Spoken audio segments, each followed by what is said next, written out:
Since addict ako sa mga sunscreen at paubos na rin yung sunscreen ko, guys. Ayan, ita-try ko na tong shades Tone Up UV Block Daily Cream Broad Spectrum SPF 50-50 PA++ na tinted sunscreen. Super ganda daw nito. Check natin, guys, ha. At napaka, tawag dito, sobrang punong-puno at talagang medyo, talaga siya, ha.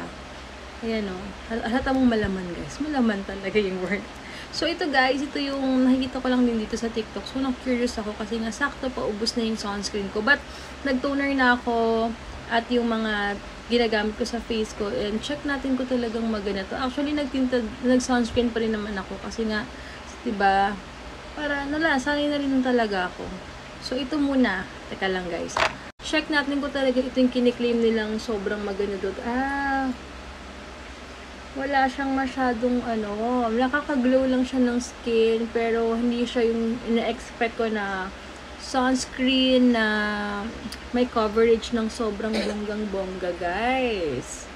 Okay, so kailangan ko pa rin talagang mag-tinted sunscreen yung ginagamit kong dessert. Perfume dessert, kasi lang siya, parang may instant glow lang siya sa face mo, pero wala siyang coverage. Pang lang talaga siya, yung parang pampaglow lang ng face mo, parang ganon. So, kailangan ko pa rin talagang mag-tinted sunscreen talaga. Okay, tone up lang siya, parang pampaglow lang siya ng something sa face mo na parang pang everyday lang. Kung sobrang kinis mo na, guys, perfecto. Pero kung may mga imperfections ka, or yung may mga katulad ko na tinutubuan ng mga tigyawat, hindi siya okay. But, ayun, pagkatuyo, guys, ito pa rin talaga, ito talaga kasi mahilig ako sa mga tinted sunscreen talaga. So, since ganito siya, although may glow naman siya, yan, kita nyo parang Korean glass skin yung effect niya, or glass skin yung effect niya. Wala nga lang siyang super coverage kasi ito nga, puti nga siya, para medyo may pagka-white siya.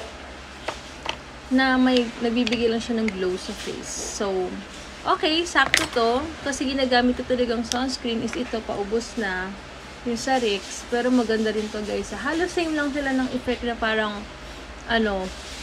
may pagka na-hydrate yung face mo. Sobrang hydrating ng face mo. Perfect to kapag may ilalagay kang katulad dito. Hindi siya pwede pang dry skin eh. So, perfect siya ng combination nito. At perfect din kasi to. Ayan, paubos na talaga siya. So, ayun lang siya, guys. Pero kung pang everyday, not bad. Pero kung lalabas ka na gusto mo lang na hindi masyadong makapal yung coverage mo, yung parang skin mo pa rin, dito pa rin talaga ako, guys. Ito, gets ko na tong sunscreen na to. May lang talaga siya. Nakakapagpa-kinis lang talaga ng effect sa face mo. So, yun lang, guys. Pero kung gusto nyo bumili, guys, bigyan nyo ng chance. Lalagay ko yung yellow basket.